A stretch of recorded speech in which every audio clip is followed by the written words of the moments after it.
கதிருக்கு Meena phone பண்றாங்க. அப்ப கதிர், அவ வந்துட்டாளா ராஜி, எங்க போயிருந்தா அப்படின்னு கேக்குறாரு. நான் சொல்றாங்க, ராஜி இன்னும் வரல கதிர். எங்களுக்கு போன் பண்ணீங்களா? பண்ணுனேன்ப்பா, அவங்களுக்கு எதுவும் தெரியலையா, அதான் உனக்கு போன் பண்ணேன். நானும் எல்லா இடமும் பாத்துக்கிட்டு இருக்கேன் அண்ணி, ஒரு இடத்துலயும் அவன் இல்ல சொல்றாங்க. நீ கோவப்படாத, ஏதாவது தெரிஞ்சிச்சுன்னா கதிரே எனக்கு நீ போன் பண்ணு. கதிரு போனை வச்சிடுற. கதிரு ஃப்ரெண்டுக்கு போன் பண்ற. உன் ஆளு ரோஹிணியும் ராஜியும் ஒரே காலேஜ் தானே? ஆமா மச்சான், ஆனா வேற வேற டிபார்ட்மெண்ட். ரோஹிணிக்கு ராஜியோட ஃப்ரெண்டு யாராவது இருக்காங்கன்னு கேக்குறியா? இடியட்டா, ராஜியோட ஃப்ரெண்டு நம்பர் எனக்கு வேணும்டா, வாங்கி குடுறா ப்ளீஸ். கதிர் ராஜி பஸ்ல இருந்து இறங்கி வர்றத பாக்குறாரு. எங்க போனேன்னு ராஜியை பார்த்து கதிர் கேட்கறாங்க. அப்ப ராஜி சொல்றாங்க, நான் கண்ணனை பாக்குறதுக்காண்டி திருச்சி போனேன்னு. இருந்து நகையும் பணமும் வாங்குறதுக்காண்டி வீட்டுக்கு போயிருந்தேன்.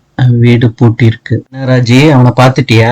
அவன் எல்லாத்தையும் கொடுத்துட்டானா, அவன் நகை பணத்தை எல்லாம்? அண்ணன் பெங்களூர் போயிட்டான், துபாய் போயிட்டான்னு ஆளுக்கு ஒரு கதை சொல்றான் கதிர். அப்பனா நீயும் போயிருக்க வேண்டியதானே ராஜி? ஒழுங்கா அமைதியா எந்த பிரச்சனையும் பண்ணாம எங்க வீட்டுக்கு வர்றதா இருந்தா வா, இல்லாட்டி உங்க வீட்டுக்கு போயிரு, நாங்களாவது நிம்மதியா இருக்கு. பாண்டியன் வீட்டுக்கு வந்து திட்டுறாரு. என்னடா கடையில இருந்து ஆளை காணுனீங்க, எங்கடா போனீங்க? நான் ஒரு ஆளா எவ்வளவு வேலை பாக்குறது, உங்களால முடியலன்னு சொல்லுங்கடா, நான் வேற யாராவது வச்சு கடையை நடத்திக்கிறேன் அப்படின்னு பாண்டியன் சொல்றாரு. ஆட்டி மாழியும் வடிவும் கூப்பிடுறாங்க. நான் ராஜையும் கதிரையும் வெளியே பார்த்தேன் அப்படின்னு சொல்றாங்க. ரெண்டு பேரும் ஜோடியா வெளியே போயிட்டு வராங்க. நேரத்துல வெளியே போயிட்டு வராங்களா?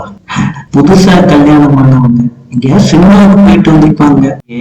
ராஜி எனக்கு கொள்ளு பேரனோ பேத்தியோ பெத்து கொடுத்துட்டான்னா நான் ரொம்ப சந்தோஷமா இருப்பேன். நீயே எப்படியா இருக்க? உன் பொண்ணு சந்தோஷமா இருக்கிறது உனக்கு பிடிக்கலையா? அத்தை நான் போயிட்டு வரேன். ராஜி எங்க போயிருந்தமா? என் ஃப்ரெண்டு வீட்டுக்கு போயிருந்தேன். போன் பண்ணி சொல்லிருக்கலாம்ல, என்கிட்ட போன் இல்லையா? ஃப்ரெண்டு கிட்ட இருந்து போன் வாங்கி பேசிருக்கலாம். இந்த வீட்டுல இருக்கவங்களோட நம்பர் என்கிட்ட இல்ல அப்படின்னு ராஜி சொல்றாங்க. அண்ணன் நம்பர் கூடவா ஞாபகம் இல்ல? ஞாபகம் இல்ல. வடிவேலு சொல்றாரு ராஜி கிட்ட, இனிமேட்டு எங்க போறதா இருந்தாலும் எங்க கிட்ட சொல்லிட்டு போவோம். சரிங்க சித்தப்பான்னு ராஜி சொல்றாங்க. வா கடைக்கு போலான்னு கூப்பிடுறாரு செந்தில். அதே சொல்றாரு, ஃப்ரெண்டு வீட்டுக்கு போறதா இருந்தா ராஜி சொல்லிட்டு போவாங்க, ஆனா அவங்க அங்க போலயே காணோம்னு ஊரு ஃபுல்லா தேடிக்கிட்டு இருந்தா. இவ ஜாலியா பஸ்ல வந்து இறங்குறா. திருச்சிக்கு போயிருந்தாலாம். கோமதி கேக்குறாங்க, திருச்சிக்கு ஏன்டி ராஜி போனா? சொல்றாரு, இவகிட்ட கேளுங்க, இவ சொல்ற காரணம் உங்களுக்கு ரொம்ப சந்தோஷமா இருக்கு. கதிரை எல்லாரும் திட்டிக்கிட்டே இருக்காங்க, அதனால என் நகையும் பணத்தையும் மீட்டுட்டு வர நான் திருச்சிக்கு போனேன்.